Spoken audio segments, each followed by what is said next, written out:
Welcome back, ladies and gentlemen. It's real nice to see you guys. Today, we are going to be talking about writer's block and how you can overcome it.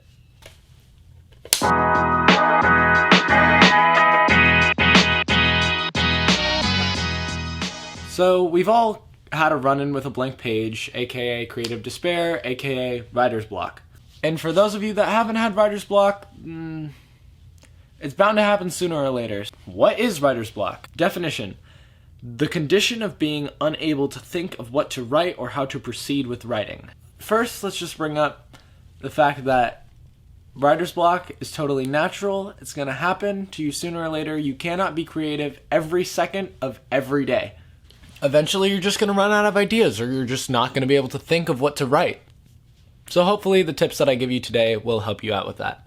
But I do want to mention something, that the inability to write is not the problem. It is a symptom of the problem. And so, first you got to kind of figure out what that problem is, and we're going to go over that in this video, so don't worry. I got you covered. Don't even worry about it. There are sort of 4 different situations that you can get yourself in that writer's block sort of falls under, so, let's just get right into it. Number 1. So let's say you have this fantastic idea and it's all fleshed out, but whenever you sit down to write, you just kind of get distracted, you doze off, you start checking Instagram, TikTok. It's just the inability to sit down and focus on writing. And it's not necessarily the problem, like you don't have a problem with coming up with ideas, you have plenty of ideas, it's just you kind of been working on the same idea for months at this point, and you haven't even really finished the first draft yet. Here's the thing. I hate to say this, but this type isn't really writer's block. It sort of falls under a different category, which is procrastination. If you've been working on the same project or script, screenplay, whatever it is, for months at this point, like 6 months, then you just gotta kind of sit down, write it. Like, even if you mark down on your calendar, tell a friend, because then that makes it real. Once you start telling someone about something, it makes it real. Just sit down and do it. You just gotta do it. Yeah, I don't really know how else. Just don't be lazy. You gotta just do the thing, because you're not gonna get good at doing the thing if you don't do the thing. And you can't call yourself the thing if you don't do the thing. It's like, you can't, be a writer if you don't write. Type number 2, no commitment. You see, I fall under this category sometimes. It's where you have a great idea and you flesh it all out, and then you start writing the idea and it's great and you're doing great. But then you come up with another idea and then it's better than the other one, and then you start working on that one, and then you come up with another idea that's better, and then you start working on that one, and it goes on and on and on and on and on. At this point, you gotta focus less on the idea, more about the execution. Ideas are a dime a dozen. It's the execution that counts. Because if you have a great idea with no execution, it's the same as a bad idea. A good idea executed badly is still a bad idea. Once you get a good idea, stick to it and see it all the way through. And if you do come up with another better idea, great. Put it in your pocket. Stick it, write it down somewhere for later. But first, work on this project, then go to that one, and then you will have enough experience with working on this project that you will be fully prepared to work on the next project. Another thing too, if you are struggling to, stick to the idea, a great thing to do is write a list of everything that you really liked about the idea initially and why you wanted to tell the story. Come up with 5-10 things, and it's what really got you excited about this idea in the first place? Remember those things, maybe even add some new things onto there. Just think of different things that will make you really excited to start working on the project again. Sometimes you just gotta kickstart the motivation by just reminding yourselves of why you're telling the story in the first place. Type 3, running out of gas. It all comes down to when you have a great idea, you start working on it and it's really inspired, but then it's you kind of run out of ideas and it's like a well dried up. It's like you're running out of gas, and it's no, you're not really, you don't really know if you're even inspired to work on the project anymore.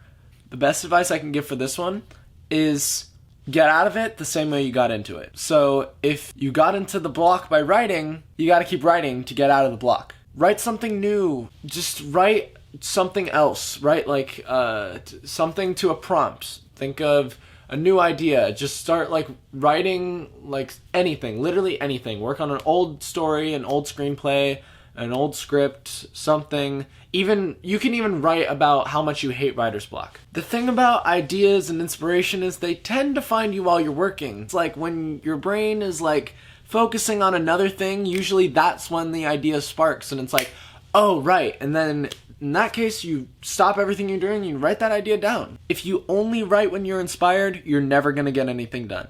Another great thing, it's helped me out so much, is just shake it up a little bit. Change what you're doing. If you usually write at home, write at a coffee shop or a library. If you normally just go about your day in a certain way, do something that you don't normally do. Do something that you aren't used to doing. Go on a run. Go somewhere that you don't usually go all the time. Just do something new, you know? And this is especially hard for students because students and people who work on like certain 9-to-5 jobs, their life is kind of based around doing the same thing every day, but just find a way to break that cycle, because when you break the cycle, then the ideas will start flowing again. A great way to add more depth to a story also is just twist the knife. So let me kind of explain that. So twisting the knife kind of comes from when there's already a predicament, add another thing. Because it adds a lot of tension and it adds a whole nother idea that you have to write about. And then, you know, that might spark another idea. I mean, eventually you have to cut off the story, but just find more new things. So there's a new movie with Sylvester Stallone called Samaritan. One of the things that happens is this kid is getting into all this trouble. So the knife is already in there, right? The knife is in. But how do we twist the knife? Eviction notice. It's such a simple thing, but it adds a whole new thing. And so now he has to go do the illegal act to get the money that he needs in order to pay the rent for that month.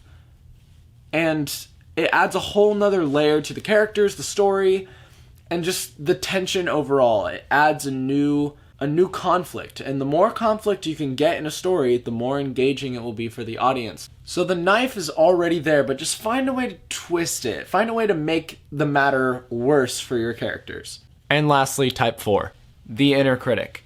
Every time you sit down to write, you get anxious, you don't know where to start, there's a little voice in your head that's like, am I doing this right? And you get these long periods where you just don't get any ideas. This is probably the most common form of writer's block that there is. Pretty much it just comes down to you psyching yourself out. This one is also referred to as performance anxiety. Because think about it, when you set such high expectations for yourself that it's unrealistic that you can actually achieve the goal, then that obviously forms problems when trying to write.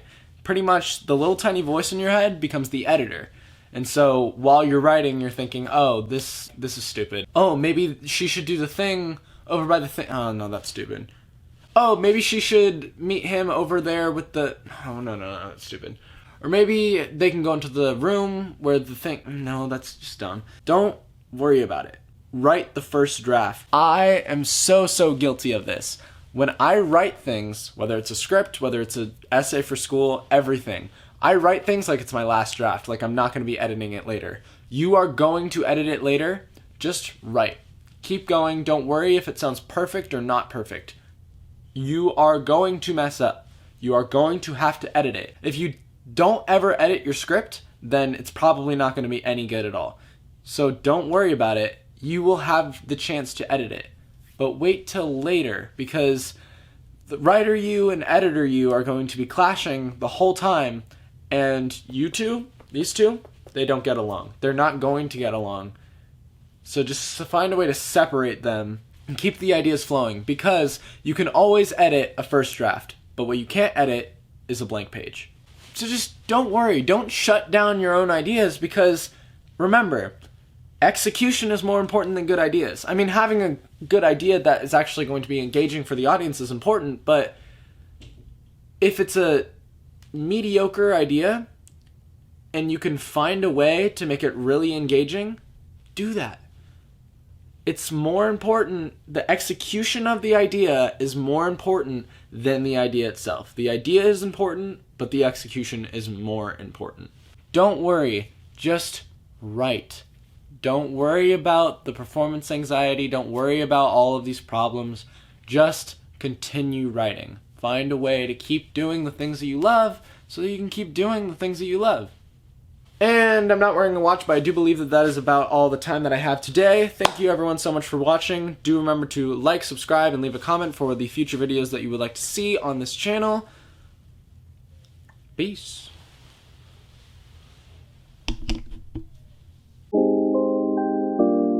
Hey, what up, girl? How you doing? I don't want to come on too strong or nothing like that, but I've been thinking about you.